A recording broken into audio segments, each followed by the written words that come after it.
आ जाइए आप सभी और बता दीजिए उन लोगों को भी शेयर करके जो लोग रोज आते हैं बट आज कहीं अटक गए हैं किसी से फ़ोन पे लड़ने में, कोई खाना छोड़ के बैठा होगा। ऐसे सारे लोगों को भी बता दीजिए कि पढ़ाई कर लीजिए, नहीं तो खाना मिलेगा भी नहीं। आज तो माँ बाप की कृपा से मिल रहा है ना। खैर ये थोड़ा सा ज़्यादा खतरनाक बात हो गई बट हार्श रियलिटी है। खाने का मतलब लिटरली खाने से नहीं है कि खाना खाने को नहीं मिलेगा। आपकी जो इच्छाएं हैं, जिस तरह से आप जीवन जीना चाहते थे वैसे नहीं जी पाएंगे और फिर आपको दुख होगा कि कहाँ टाइम वेस्ट कर दिया, है ना। टेलीग्राम पे आते हैं और टेलीग्राम से आप पीडीएफ ले लीजिएगा। मंडे से पहले पहले सारी पीडीएफ जो भी पेंडिंग है वो सब मिल जाएंगी। सीटेट की अगर आप तैयारी कर रहे हैं तो सीटेट 2022-23 के लिए बैच स्टार्ट हुआ है जिसमें सारे टीचर्स हैं। करियर विल ऐप डाउनलोड करके आप एनरोल कर सकते हैं। अभी दशहरा से दिवाली तक कुछ डिस्काउंट है। 999 में ही ये पेडागोजी स्पेशल बैच भी अवेलेबल है, लाइव प्लस वीओडी। तो आप पेडागोजी अगर डिटेल में पढ़ने के इच्छुक हैं, डेली बिना ऐड के, बिना डिस्ट्रैक्शन के, बिना टेंशन के, तो भी वहाँ आप जुड़ सकते हैं। मंडे टू फ्राइडे आपकी क्लासेस होती ही हैं। चलिए आते हैं फर्स्ट क्वेश्चन पे। फर्स्ट क्वेश्चन देखेंगे, पोल में जवाब देंगे एज यूजुअल। पहला सवाल, अच्छा कल एक लास्ट क्वेश्चन था उसको हम लास्ट में ही डिस्कस करेंगे। जो आंसर लगवाया था वही सही है बट एक बार उस पर डिस्कशन और कर लेंगे, है ना। कल जो 30th क्वेश्चन था, क्वेश्चन नंबर 1 देखिएगा। Dash represents a specific time when children are particularly susceptible to certain kinds of stimuli in their environment। यानी डैश उस विशिष्ट समय को कहा जाता है जब बच्चे उनके वातावरण में खास प्रकार से उद्दीपन के प्रति विशेष रूप से ग्रहणक्षम होते हैं। यानी कि उस विशिष्ट, उस पर्टिकुलर, उस स्पेसिफिक टाइम को क्या कहेंगे जब एनवायरनमेंट में यदि कोई भी स्टिमुलस है, यदि कोई भी उद्दीपक है तो उसके प्रति बच्चे जल्दी से प्रतिक्रिया करते हैं। उद्दीपक कोई भी ऐसी चीज जो आपका ध्यान अपनी तरफ केंद्रित करे और आपको कोई रिस्पॉन्स देने पे बाधित करे। तो अगर आप छोटे हैं और आपके एनवायरनमेंट में लोग बोल रहे हैं और आपको बोलना नहीं आता मान लीजिए, तो आप उस टाइम पे ससेप्टेबल हैं। जो भी स्टिमुलस, जो भी बच्चे ने सुन लिया वो वही रिपीट करेगा, उसको तुतला के बोलेगा या बोलने का प्रयास करेगा। तो जो भी एनवायरनमेंट में स्टिमुलस होता है या जो भी वो देख रहा है आसपास उसको रिपीट करने की कोशिश करेगा। दैट मीन्स वो पीरियड सेंसिटिव पीरियड कहलाएगा। संवेदनशील अवधि या क्रिटिकल पीरियड भी हम इसको कह सकते हैं। ये लैंग्वेज डेवलपमेंट के लिए भी अर्ली चाइल्डहुड ही होता है और सोशलाइजेशन के लिए भी। तो ये क्रिटिकल यानी संवेदनशील काल है, बहुत ही महत्वपूर्ण काल है जब बच्चा ज्यादा ससेप्टेबल है। एक टाइम के बाद आपके एनवायरनमेंट में बहुत कुछ हो रहा होता है, आप हर चीज से प्रभावित नहीं होते, लेकिन एक पर्टिकुलर एज में या स्टेज में जब हर एक स्टिमुलस के प्रति आप क्या हैं, एक्ट करना चाह रहे हैं, रिस्पॉन्ड करना चाह रहे हैं, तो उस समय को हम सेंसिटिव पीरियड कहेंगे, संवेदनशील काल कहेंगे। कि भाई होते ना कुछ लोग सेंसिटिव होते हैं, वो हर चीज से जल्दी प्रभावित हो जाते हैं। दुखी होते हैं तो बेहद दुखी हो जाते हैं, खुश होते हैं तो बेहद खुश हो जाते हैं। ठीक, तो हम कहेंगे कि ये जो पीरियड है इसको सेंसिटिव पीरियड कहेंगे। एक्सप्लिसिट पीरियड मुखर है, नम्यता है, नथिंग एल्स, कोई चीज काम ही नहीं करेगी क्योंकि टू द पॉइंट क्वेश्चन है, इसमें कोई भी कुछ कर नहीं सकता। आगे बढ़ेंगे नेक्स्ट क्वेश्चन पे।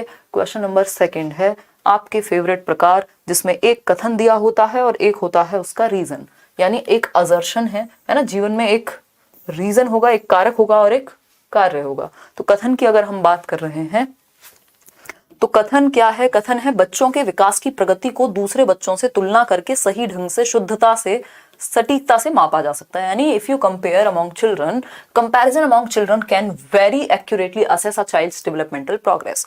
मतलब बच्चों का आपस में कंपैरिजन करके, मान लीजिए 2 बच्चे हैं आपके घर में या आसपास पड़ोस में, क्लास में, ट्यूशन में आप पढ़ा रहे हैं और आप 4 बच्चों को आपस में कंपेयर करते हैं। देखो इसने इतना अच्छा किया, तुमने इतना अच्छा नहीं किया, उसने ये किया, उसने ये किया, और तुम शर्मा जी के बेटे या वर्मा जी की बेटी से बेहतर नहीं हो या बेहतर हो। तो ये जो कंपैरिजन है इससे आप बच्चे की क्षमता को अच्छे से आकलन कर पाते हैं। आप अच्छे से समझ पाएंगे कि मेरी क्या क्षमता है, ये मुझे किसी और से कंपेयर करके पता लगेगा। तो ये तो बेवकूफी हो गई। फिर आप जीवन भर एक दूसरे से कंपैरिजन कराते रहेंगे बच्चों का। ठीक, तो ये बात बिल्कुल गलत है, फॉल्स है। ठीक है ना, मेरी क्षमता का पता मैं कल से आज कितनी बेहतर हुई हूं इस बात से लगना चाहिए।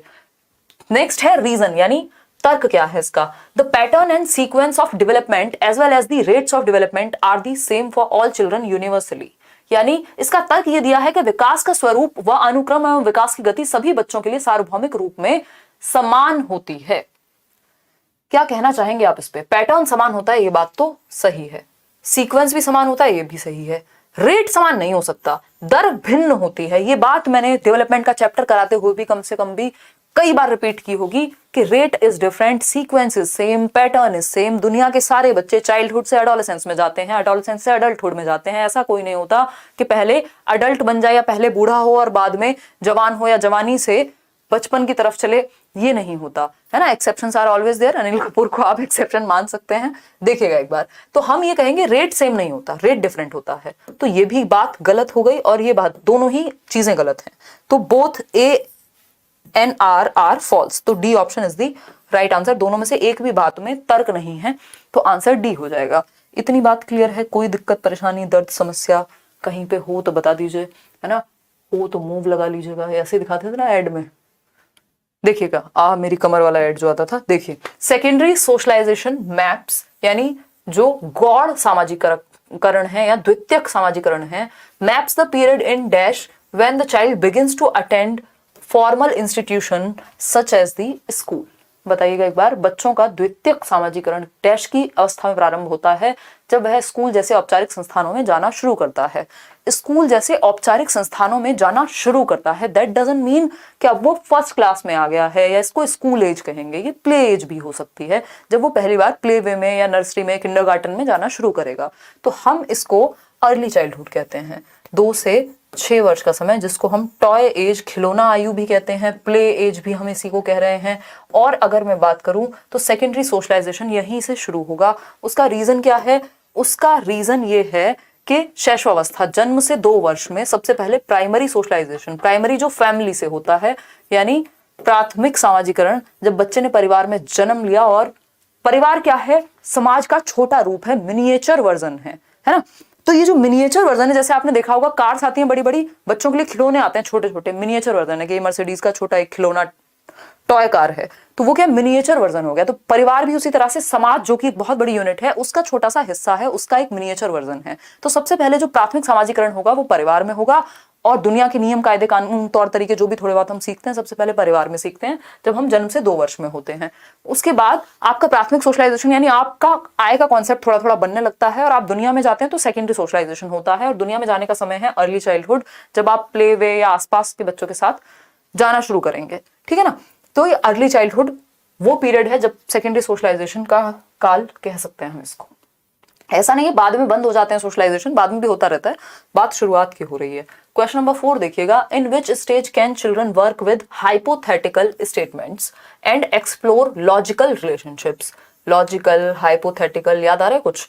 Between statements and have the ability to cope with abstractions. Hypothetical, abstraction, 2 शब्द जब आप पढ़ लें तो आप प्याजे को याद कीजिएगा, है ना। मतलब किसकी बात हो रही है? एक तो परिकल्पनात्मक, हाइपोथेटिको, यानी आप हाइपोथेसिस बना करके, परिकल्पना करके आगे की बात समझ पा रहे हैं, सोच पा रहे हैं। दूसरी बात क्या है? अमूर्त संरचनाएं, एब्स्ट्रैक्ट रीजनिंग तो आती ही फॉर्मल ऑपरेशनल में है। लॉजिक किसके बारे में? अमूर्त संकल्पनाओं के बारे में। एक होती है मूर्त संकल्पनाएं, जिनको हम कॉन्क्रीट चीजें कहते हैं। कॉन्क्रीट वो जिसको टच और फील किया जा सके, जैसे मैं यहाँ पे कॉन्क्रीटली हूं अवेलेबल, है ना, आप इस पेन को टच कर सकते हैं। बट जब हम बात करेंगे प्यार की, नफरत की, ये कैसे कॉन्सेप्ट्स हैं? एब्स्ट्रैक्ट कॉन्सेप्ट्स हैं, है ना। बिटकॉइन की क्या है? एब्स्ट्रैक्ट है, टच करके घूमोगे हाथ में लेके बिटकॉइन नहीं, ठीक है ना। तो हम क्या कहेंगे? ये फॉर्मल ऑपरेशनल स्टेज है, जहां पे अमूर्त चीजों के प्रति, एब्स्ट्रैक्ट चीजों के प्रति लॉजिक आता है।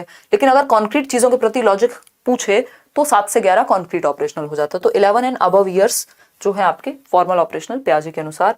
आगे बढ़ेंगे क्वेश्चन नंबर 5 पर। क्वेश्चन नंबर 5 देखिएगा एक बार। क्वेश्चन नंबर 5 क्या कहता है? क्वेश्चन नंबर 5 कहता है, क्वेश्चन नंबर 5, स्क्रीन मुझे टेढ़ी लग रही है, अच्छा यहां से हमने टिल्ट की हुई है, देखिएगा। Which of the following is a critique of Jean Piaget's theory. पियाजे की थियरी का क्रिटिक, क्रिटिक तो हर इंसान के मिल जाएंगे ना, आप कुछ भी कर लीजिए, लोग आपकी आलोचना करने के लिए तैयार रहेंगे, है ना। तो संज्ञानात्मक विकास के सिद्धांत की आलोचना, पियाजे के कौन सी एक आलोचना है? आप प्याजे बन जाइए फिर भी आपकी आलोचना होगी, ठीक। तो क्योंकि कुछ ना कुछ गड़बड़ तो कहीं ना कहीं रह ही जाएगी ना, अगर हम बात करें, या फिर सामने वाला ढूंढ लेगा। आलोचना बताइए फटाफट से। तो पहला ऑप्शन है, development of children is dependent on their socio cultural context. बात सही लग रही है कि बच्चों का जो विकास है वो उनके समाज और संस्कृति पर भी निर्भर करता है। इस बात को लेकर के प्याजे की भर्त्सना होती है, क्रिटिकली उनको अक्लेम किया जाता है, यानी उनका आलोचना की जाती है कि भैया समाज को तो आपने फोकस किया ही नहीं, समाज और संस्कृति एक बड़ा फैक्टर है, इसको आपने हल्के में निपटा दिया, ठीक है ना। बी ऑप्शन है, चिल्ड्रन आर एक्टिव बीइंग्स। ये तो प्याजे की तारीफ है। Children's thinking is qualitatively different than that of adults, यानी बच्चे गुणवत्ता में अलग सोचते हैं बड़ों से, उसकी खिलौने की समस्या हो सकती है, आपकी ब्रेकअप और पैचअप की समस्या हो सकती है, लेकिन बच्चा भी सोचता है, आप भी सोचते हैं, बस क्वालिटी अलग है, काइंड अलग है, सोचने का अमाउंट सेम है पियाजे के अनुसार। फिर चलेंगे डी ऑप्शन पे, development of children takes place by their acting upon their environment. Environment में एक्टिविटी करके बच्चे ज्ञान का सृजन करते हैं, बच्चे गहन वैज्ञानिक हैं, ऐसा पियाजे कहते हैं। तो A option is the right answer. बच्चों का विकास उनके सामाजिक सांस्कृतिक संदर्भ पर निर्भर करता है। A option. इस बात को पियाजे ने नहीं माना, मतलब एक तरह से इंपॉर्टेंस नहीं दी, और यही इनका क्रिटिक बना, यानी क्रिटिकली अक्लेम किया गया, इनकी आलोचना हुई इस चीज पे। जीन पियाजे एंड लेव वाइगोस्की। पियाजे और लेव वाइगोस्की बहुत महत्वपूर्ण नाम है, दोनों कंस्ट्रक्टिविस्ट हैं, ये इनके बारे में कॉमन बात है। इस ग्राउंड पे दोनों सेम सोचते हैं कि ये मानते हैं कि बच्चा ज्ञान का सृजन सक्रिय रूप से एक्टिवली कर सकता है। पियाजे कहते हैं खुद से एक्टिविटी करेगा, वाइगोस्की कहते हैं समाज और संस्कृति का सहारा लेगा। ठीक है ना, लेकिन मानते यही है दोनों कि बच्चा एक्टिवली नॉलेज को कंस्ट्रक्ट करेगा। ये दोनों में सिमिलैरिटी है। कई लोग इनको दुश्मन बता सकते हैं, बट ये दुश्मन नहीं थे। ठीक है ना। Have shifted the understanding of learning as a dash process to a dash process, यानी इन्होंने लर्निंग की अंडरस्टैंडिंग को, वही बात जो मैंने शुरुआत में बताई, लर्निंग की अंडरस्टैंडिंग जो कि पैसिव मानी जाती थी एक टाइम पे, उस निष्क्रिय से इन्होंने एक्टिव की तरफ ले गए। यानी जिसको हम पैसिव प्रोसेस मानते थे कंस्ट्रक्टिविज्म से पहले, पियाजे और वाइगोस्की दोनों ये मानते हैं कि लर्निंग क्या है, एक एक्टिव प्रोसेस है, सक्रिय प्रक्रिया है, जिसमें बच्चे को एक्टिवली नॉलेज का सृजन करना होता है। तो निष्क्रिय से सक्रिय की ओर लेकर के गए पियाजे और वाइगोस्की दोनों ही नॉलेज को। इतनी बात क्लियर है, कोई दिक्कत परेशानी दर्द समस्या। एक्टिव से पैसिव नहीं ले गए, बल्कि इन्होंने पैसिव से एक्टिव बनाया। मैकेनिकल से बिहेवियरिस्टिक नथिंग, ये भी नथिंग, दोनों ही बेकार बातें हैं, बिहेवियरिस्टिक भी और मैकेनिकल भी। तो B option is the right answer. Question number 7 देखिएगा। देखिए इसमें अगर आप ऑप्शन ए के साथ चले जाते तो गड़बड़ हो जाती है, तो जल्दबाजी में जवाब नहीं देना। देखिए पेडागोजी का सबसे बड़ा खेल ये होता है कि आप पढ़ के सही समझ पाए या नहीं। अगर आप पढ़ के सही नहीं समझ पाए ना, तो भी कोई भी ट्रिक काम नहीं करेगी, कोई भी कीवर्ड काम नहीं करेगा। ऐसे भी क्वेश्चंस आपको मिल जाएंगे, कीवर्ड्स या पॉजिटिव वर्ड्स या नेगेटिव चीजें या जो भी आपको फंडे बताए जाते हैं वो एक्सेप्शंस में फेल हो जाते हैं एट टाइम्स, है ना। तो वो जरूरी है कि आप पढ़ के समझ पाए क्वेश्चन को, नहीं तो आंसर चेंज हो जाएगा। क्वेश्चन नंबर 7 देखिए, अकॉर्डिंग टू लेव Vygotsky the basis of learning. ऐसे कई लोग हैं जो ये लिखते हैं कि आपके साथ तो आंसर सही होते हैं, लेकिन खुद करते हैं तो गलती होती है। इसके 2 रीजन हैं, एक तो आप पढ़ के ठीक से समझ नहीं पा रहे क्वेश्चन को, दूसरा आपकी प्रैक्टिस में कमी है। तो ये 2 चीजें हैं, दोनों को बढ़ाइए, ज्यादा सेशंस भी देखिए और साथ में प्रैक्टिस भी कीजिए। अकॉर्डिंग टू लेव Vygotsky the basis of learning, यानी वाइगोस्की के अनुसार सीखने का आधार क्या है। भाई वाइगोस्की तो समाज, संस्कृति और language, society, culture, language, SCL 3 ही चीजें हैं। सोशल इंटरेक्शन को महत्व देंगे, क्योंकि reinforcement, drill, practice, structure of schema की बात तो पियाजे कर ही नहीं रहे। तो A option is the right answer over here. आगे बढ़ेंगे क्वेश्चन नंबर 8 पर। देखेंगे लॉरेंस कोहलबर्ग की बात हो रही है, कोहलबर्ग क्या कहते हैं समझने का प्रयास करेंगे। ठीक है। क्वेश्चन नंबर 8 कहता है, at which stage of Lawrence Kohlberg's moral development do individuals believe that society needs to update the rules over time। यानी वो कौन सी अवस्था है कोहलबर्ग के नैतिक विकास के सिद्धांत की, जिस स्तर पर व्यक्ति विश्वास रखते हैं कि समाज को अपने नियमों में समय के साथ बदलाव करने की जरूरत होती है। क्योंकि change is the only constant, ऐसा कहा जाता है, यानी एकमात्र सतत चलने वाली या स्थिर रहने वाली चीज है परिवर्तन। मतलब परिवर्तन जीवन का नियम है, इनडायरेक्टली हम ये कह सकते हैं इस बात से समझ करके। तो समाज भी समय के साथ चेंज होता है। जो चीजें आज से 10 साल पहले समाज में बुरी मानी जाती थी, आज वो ठीक हो रही हैं। रूल्स में, संविधान में, लॉज में परिवर्तन होते हैं। क्यों? क्योंकि समाज को नियमों में परिवर्तन लाने की जरूरत होती है टाइम के साथ। बात तो ठीक है, या कोई दिक्कत परेशानी है इस बात को समझने में? मेरे ख्याल में तो नहीं होनी चाहिए। आज मूड ऑफ है क्या? एकदम सीरियस होकर पढ़ा रहे हो यार? आज थोड़ी एनर्जी लो है। मेरा ना बैक टू बैक जब मेरा मूड और एनर्जी दोनों ठीक होते हैं तो मैं इतना काम कर लेती हूँ कि उनकी बैंड बज जाती है दोनों की। तो खैर कोई बात नहीं, ठीक कर लेंगे अभी। देखिएगा फटाफट से बताइएगा, फिर हम आगे बढ़ेंगे। हाँ टायर्ड लग रही हो ना? हाँ बिल्कुल सही सोच रहे हो आप। लोगों के सैटरडे संडे ऑफ होते हैं। अभी कल भी इंटरव्यू के लिए जाना है, परसों भी। देखिएगा एक बार, अगर हम बात करें, कोई बात नहीं यार, एनर्जी ले आएंगे, आपकी क्लास के लिए एनर्जी बना देंगे, नहीं भी होगी तो। देखिएगा अगर हम बात करें तो किस स्तर पर व्यक्ति विश्वास रखते हैं कि समाज को अपने नियमों में समय के साथ बदलाव करने की जरूरत होती है। ओबीडियंस एंड पनिशमेंट में तो पड़ी ही नहीं है बच्चे को कि कौन सा समाज, कौन सा सही और गलत। जिस बात से उसको दंड मिलेगा वो गलत है और जिससे नहीं मिलेगा वो सही है। गुड बॉय गुड गर्ल में भी बस उसको अच्छा बनना है। सोशल ऑर्डर मेंटेनिंग ओरिएंटेशन में ऐसा हो सकता है कि समाज में जो नियम है वो भलाई के लिए बनाए गए हैं और उनका पालन किया जाना चाहिए। ये बात तो सही है ना? कोई दिक्कत परेशानी दर्द समस्या इस बात को एक बार दिखाओ, ये पोल दिखाओ कितने लोग क्या दे रहे हैं। हाँ सही है, सही है। तो समाज में नियम का पालन करना चाहिए ताकि चीजें सही चलती रहें, बट समाज में नियम अपडेट भी होते हैं over the period of time. इसमें अगेंस्ट जाने की बात नहीं हुई, ये बात नहीं हुई कि अगर किसी को सूट ना करे तो चेंज कर दो, ऐसा नहीं कहा। अगर ऐसा कहा होता तो फिफ्थ हो जाता, आई मीन डी ऑप्शन हो जाता, जो कि फिफ्थ स्टेज है। अभी हम फोर्थ के साथ जा रहे हैं, सोशल ऑर्डर मेंटेनिंग, के समाज में नियमों का पालन करना जरूरी है क्योंकि वो समाज के फायदे के लिए बनाए गए हैं और वो समय के साथ अपडेट भी होते हैं।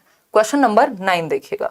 क्वेश्चन नंबर 9 क्या कहता है, समझेंगे। विच of the following is a correctly matched pair of the type of intelligence and the end state, यानी हावर्ड गार्डनर की थियरी के अनुसार अंतः स्थिति और बुद्धि, यानी एक प्रकार की इंटेलिजेंस और उसका अंत क्या हो सकता है, मैक्सिमम क्या हो सकता है, उसके बारे में आपको बताना है। बताइएगा, फटाफट से बताइएगा। आप शादी कब कीजिएगा, IAS ऑफिसर से कीजिएगा। देखिए हमारे जीवन में ना कैसी कैसी समस्याएं हैं, आंसू ही आ गए मेरे। आज मैं ज्यादा मजे लेने के मूड में नहीं हूं, नहीं तो ले लेती मैं, है ना। खैर कोई बात नहीं, देखिएगा एक बार काम करेंगे, ठीक है, देखिएगा। चलिए अगर हम बात करें, हैं, अगर हम बात करें कौन सा जोड़ा बुद्धि और उसका अंत स्थिति, गार्डनर ने 8 प्रकार की बुद्धि दी है और हर एक प्रकार से अंत स्थिति जुड़ी हुई है। इंटेलिजेंस की जब हम बात करते हैं तो इंटेलिजेंस लॉजिको मैथमेटिकल, इंटेलिजेंस का एंड स्टेट क्या होगा, अकाउंटेंट बनना। ठीक है, जिसकी गणितीय बुद्धि ठीक है वही तो कैलकुलेट कर पाएगा, वही तो अकाउंट्स को समझेगा, वही तो नंबर्स को समझेगा। बात तो सही लग रही है, फिर भी बाकी के 3 ऑप्शन चेक करेंगे। इंटेलिजेंस स्पेशल यानी स्थानिक बुद्धि की अगर हम बात करें तो इसका एंड स्टेट क्या होगा, एथलीट नहीं भैया, काइंस्थेटिक से बनेगा एथलीट। स्पेशल से तो मूर्तिकार बनाया जाएगा, सर्जन भी बन सकता है, बट सर्जन के लिए भी काइंस्थेटिक चाहिए होती है। इंटेलिजेंस लिंग्विस्टिक इंटेलिजेंस है और एंड स्टेट है नेविगेटर। भैया नेविगेटर तो स्पेशल इंटेलिजेंस वाला बनेगा ना, जो मैप्स को अच्छे से समझ सके। लिंग्विस्टिक तो पोइट हो सकता है, राइटर हो सकता है। डी ऑप्शन है इंटेलिजेंस, इंटरपर्सनल इंटेलिजेंस डांसर बनेगा, नहीं काइंस्थेटिक वाला डांसर बनेगा। तो एक ही ऑप्शन सही है, वो है लॉजिकल मैथमेटिकल, यानी जिसमें ये क्या चक्कर है, बुद्धि का प्रकार भाषिक, यहां गड़बड़ की है इन्होंने, हो सकता है पेपर में भी हुई हो। इसको तार्किक बुद्धि कहेंगे, हिंदी में इसको तार्किक बुद्धि लिखिएगा। तार्किक बुद्धि का जो अंतः स्थिति होती है वो अकाउंटेंट हो सकती है, क्योंकि इसमें तर्क और मैथमेटिकल एबिलिटी दोनों का प्रयोग होगा। तो A option is the right answer. आगे बढ़ेंगे, क्वेश्चन नंबर 10 देखिएगा। इसीलिए बाइलिंगुअल देख लिया कीजिए क्वेश्चन को, कई बार किसी साइड गलती हो सकती है, पेपर में भी गलती हो सकती है ना। क्वेश्चन नंबर 10, और हो सकता है हुई हो। इन अ चाइल्ड सेंटर्ड एजुकेशन, यानी बाल केंद्रित शिक्षा, यानी वो शिक्षा या वो क्लासरूम जहां बच्चे केंद्र में है, जहां बच्चों को ईश्वर का साक्षात रूप माना गया है, उस क्लास में क्या चीजें सही होंगी। पहला ऑप्शन है gives direction while the learners follow blindly, यानी निर्देश देता है तथा विद्यार्थी अंधवत अनुसरण करते हैं। आंख बंद करके बच्चों को फॉलो नहीं करना होता डायरेक्शन को, वो चाइल्ड सेंटर्ड एजुकेशन हो ही नहीं सकती जहां बच्चे ब्लाइंडली फॉलो कर रहे हैं, जबकि यहां बच्चों के इंटरेस्ट एप्टीट्यूड के अनुसार हमें चलना चाहिए। ठीक है ना, सब ऑप्शन चेंज है हिंदी इंग्लिश में। अच्छा नहीं, सही तो है, सही तो है। देखिएगा, understands the child and the process of learning in a socio constructivist manner. हाँ, बच्चों व सीखने की प्रक्रिया को सामाजिक रचनावादी रूप में देखता है, उसी को हम चाइल्ड सेंटर्ड कहेंगे, जहां पे बच्चे की एक्टिविटी को सेंटर में रखा गया है। बच्चा कंस्ट्रक्टिविस्ट मैनर यानी एक्टिव है बच्चा, है ना, सक्रिय है बच्चा। Sets are rigid and standard curriculum, कठोर और मानकीकृत नहीं, जिसमें फ्लेक्सिबिलिटी चाहिए, हमें रिजिड नहीं चाहिए, फ्लेक्सिबल चाहिए, लचीलापन चाहिए, है ना। जीवन में भी कक्षा में भी जो रिजिड होते हैं वो टूट जाते हैं, जो फ्लेक्सिबल होते हैं वो टूटते नहीं है, टाइम के साथ ढल जाते हैं। डी ऑप्शन है uses assessment to rank the student, बच्चों को रैंक करना, लेबल करना, सेग्रीगेट करना खराब बात होती है। तो B option is the right answer over here. आगे बढ़ेंगे क्वेश्चन नंबर 11 पर। क्वेश्चन नंबर 11 क्या कहता है, नेशनल एजुकेशन पॉलिसी का क्वेश्चन है। नेशनल एजुकेशन पॉलिसी का चैप्टर मैं आपके साथ डिस्कस कर चुकी हूँ, इस पे क्लास हो चुकी है यूट्यूब पे, अगर ना देखी हो तो देख लीजिएगा, और लाइक शेयर करना भूल गए हो तो वो भी कर दीजिएगा अगर सेशन आपको पसंद आ रहा हो। क्वेश्चन नंबर 11 है, according to national education policy 2020, यानी राष्ट्रीय शिक्षा नीति 2020 के अनुसार the progress card of the students communicated to the parents would be, यानी कि प्रोग्रेस कार्ड यानी रिजल्ट कैसा बनना चाहिए एनईपी के अनुसार। तो 360 डिग्री असेसमेंट होना चाहिए, यानी होलिस्टिक असेसमेंट, बच्चे को हम हर एक पक्ष में जांच पाएं, सर्वांगीण रूप में उसको समझ पाएं, उसकी प्रोग्रेस को। तो based on norm reference testing, norm reference होता है कि एक स्टैंडर्डाइज टेस्ट बनेगा, परसेंटेज के हिसाब से सबको ऊपर नीचे से आंका जाएगा, वो खराब बात है।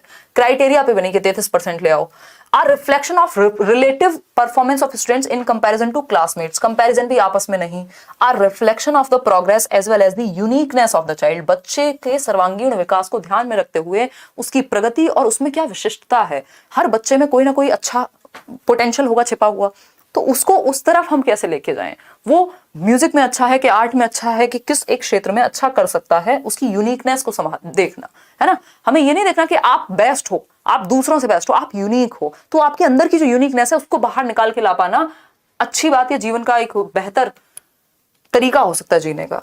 क्वेश्चन नंबर 12 देखिएगा, to ensure retention of students from socio economically disadvantaged groups, यानी सामाजिक आर्थिक रूप से वंचित समूहों वाले छात्रों की अगर हम बात करें तो अवधारण सुनिश्चित करने के लिए राष्ट्रीय शिक्षा नीति 2020 क्या प्रस्ताव देती है ऐसे बच्चों के लिए जो किसी भी आधार पे, किसी भी नहीं, बेसिकली हम कहेंगे सामाजिक और आर्थिक आधार पे, यानी समाज में भी पिछड़े हैं और इनकम में भी पिछड़े हैं, आर्थिक स्थिति भी उनकी कमजोर है।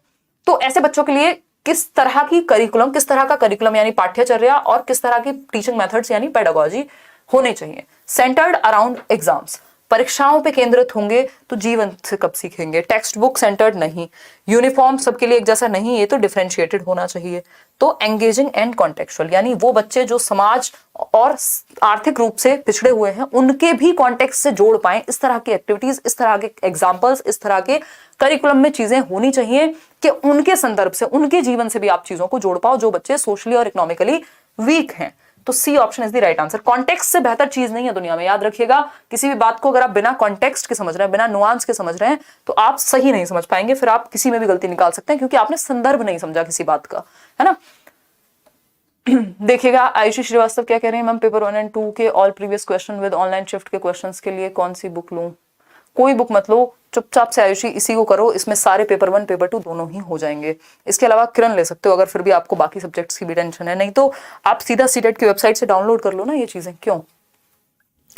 Sex is dash while gender is dash, sex is dash while gender is dash, बताइएगा। आज हम बैच में भी पढ़ रहे थे ये, यहां पे हिंदी में जेंडर और लिंग दोनों लिखा हुआ है, हिंदी में इसको लिंग भी लिख सकते हैं, पहले पेपर में ऐसा हुआ है, तो इंग्लिश वाली साइड आपको पढ़ना पड़ेगा, उसी को फाइनल माना जाएगा। अगर सेक्स की बात करते हैं तो ये एक बायोलॉजिकल एंटिटी है, ये जैविक है, फिजियोलॉजिकल है, यानी हमारी शारीरिक बनावट अलग है, महिलाओं और पुरुषों की, बच्चों को जन्म महिलाएं देती हैं, ये क्या एक बायोलॉजिकल एंटिटी एस्पेक्ट है। तो सेक्स क्या है? बायोलॉजिकल एस्पेक्ट है। लेकिन जेंडर ये समाज ने बना दिया कि महिलाएं ये काम करेंगी और पुरुष ये करेंगे, महिलाएं ये पहनेंगी, पुरुष ये पहनेंगे, तो ये सोशियोलॉजिकल एस्पेक्ट हो गया। क्या है ये? सामाजिक हो गया।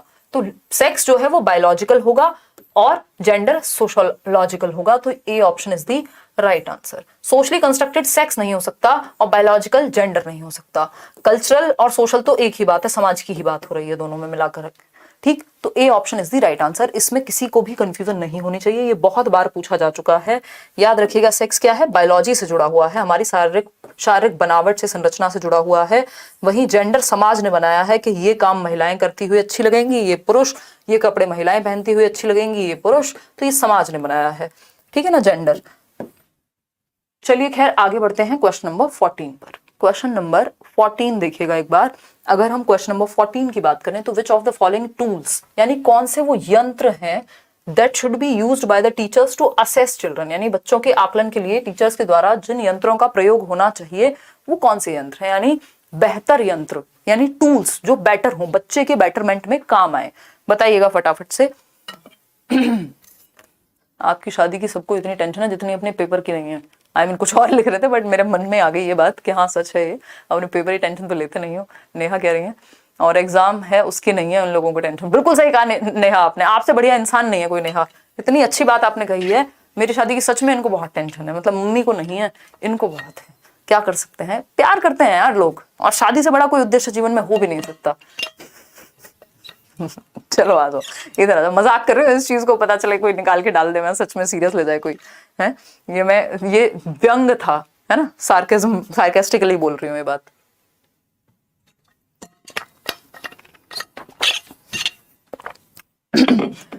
खैर कोई बात नहीं, इधर आ जाओ। अगर हम बात करें वर्क इन ग्रुप्स, यानी बच्चे के को सही आकलन का तरीका, एक तो बच्चा जब ग्रुप्स में काम कर रहा हो तब आप देख सकते हैं, बिल्कुल सही बात है। क्लासरूम में कैसे पार्टिसिपेट करता है, भागीदारी कैसी रहती है, उसमें भी आप जान सकते हैं। पोर्टफोलियोज, उसके क्या अचीवमेंट्स हैं, उसको भी आप देख सकते हैं। प्रेजेंटेशंस, प्रस्तुतिकरण कैसा है बच्चे का, यानी चारों ही बातें सही हैं, किसी भी एक को गलत हम नहीं मान सकते।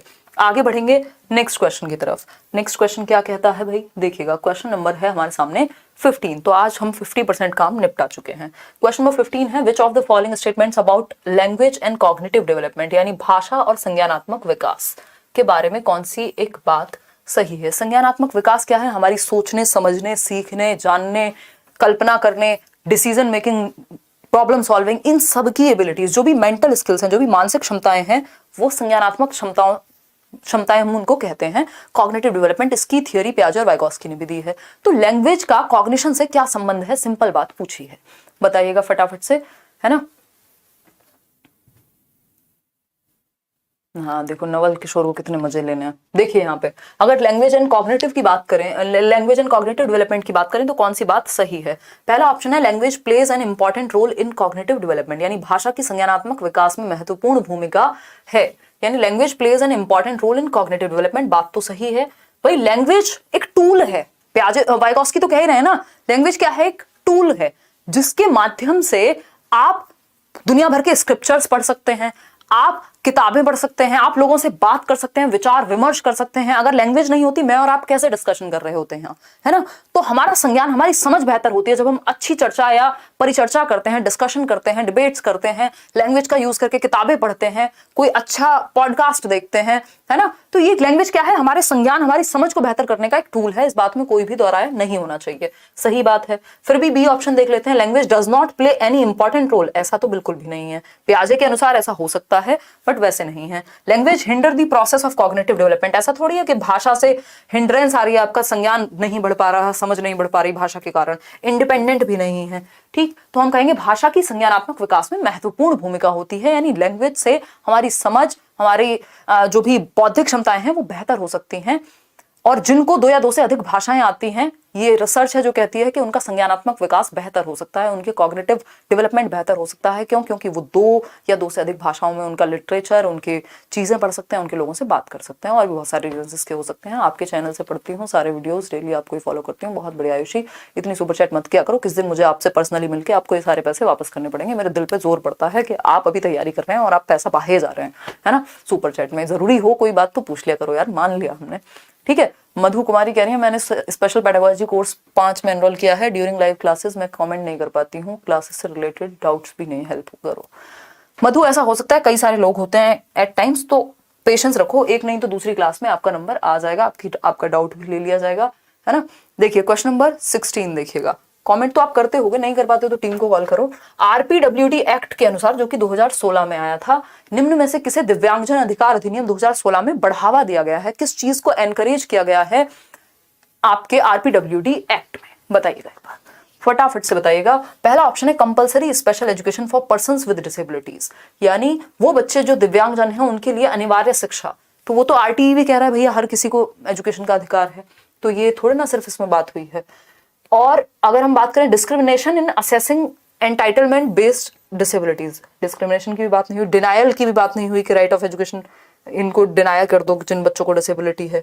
Equality and non discrimination in all spheres of life, यानी जीवन के सभी क्षेत्रों में समानता और गैर भेदभाव, यानी जो बच्चे जिनको डिसेबिलिटी है उनको किसी भी क्षेत्र में, किसी भी कॉलेज में वो जाएं, किसी भी क्षेत्र में, किसी भी जगह वो जाएं, वहां पे उनको, उनके साथ असमानता ना हो, उनके साथ डिस्क्रिमिनेशन ना हो, नॉन डिस्क्रिमिनेशन हो, इक्वालिटी बढ़ती जाए। ये चीज राइट मांगा गया है पर्सन्स विद डिसेबिलिटीज का, इसीलिए इसको right of persons with disability कहते हैं, जिसमें 21 डिसेबिलिटीज हैं। इससे पहले पीडब्ल्यूडी एक्ट हुआ करता था 1995 वाला, जिसमें सिर्फ 7 डिसेबिलिटीज थी।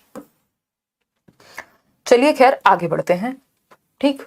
क्वेश्चन नंबर 17 देखिएगा। क्वेश्चन नंबर 17 देखेंगे, और क्वेश्चन नंबर 17 कहता है इंक्लूसिव एजुकेशन, यानी एजुकेशन फॉर ऑल। जैसे इंक्लूसिव एजुकेशन पढ़ो, दिमाग में सेट बिठा लो स्कीमा में अपने कि यानी एजुकेशन फॉर ऑल, सभी के लिए शिक्षा। इंक्लूसिव एजुकेशन में एक डिसेबल्ड बच्चा भी है, एक गिफ्टेड बच्चा भी है, एक एवरेज बच्चा भी है, ठीक है ना। तो बताइएगा फटाफट से। देखो ये प्रीवियस ईयर कह रहे हैं, हम तो फ्री के मजे लेते हैं। हाँ हाँ क्यों नहीं, पीसी क्वेश्चन पूछो पीसी। इंक्लूसिव एजुकेशन यानी समावेशी शिक्षा निम्नलिखित में से किसकी जरूरतों को पूरा करने में मदद करती है? तो ईच एंड एवरी स्टूडेंट यानी प्रत्येक विद्यार्थी की।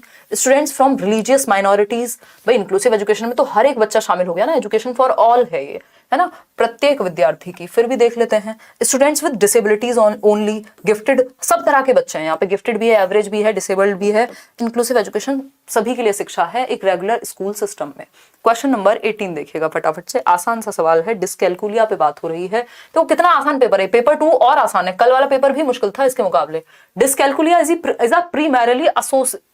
प्रीमैरिली एसोसिएटेड विद डिफिकल्टी इन, यानी गुणज वैफल्य मुख्य रूप से किस कठिनाई से जुड़ा हुआ है? गणना से जुड़ा हुआ है, तभी तो डिस्कैलकुलिया कह रहे हैं, है ना। कैलकुलिया मतलब कैलकुलेशन, गणना की बात हो रही है, रीडिंग नहीं। रीडिंग में डिसलेक्सिया होता है, पठन वैफल्य, जो ईशान अवस्थी को था, ठीक है। इसके अलावा परफॉर्मिंग मैथमेटिकल कैलकुलेशंस, ये बात सही है, कैलकुलेशन किससे जुड़ी हुई है? गणित से जुड़ी हुई है। तो डिस्कैलकुलिया किससे जुड़ा हुआ है? गणना से जुड़ा हुआ है, गणितीय गणना करने से संबंधित है, इसको डिस्कैलकुलिया ही कहेंगे हिंदी में भी। क्रिटिकल थिंकिंग से इसका कोई संबंध नहीं है, कम्युनिकेशन से अफेजिया या डिस्फेजिया हो सकता है, ठीक है ना।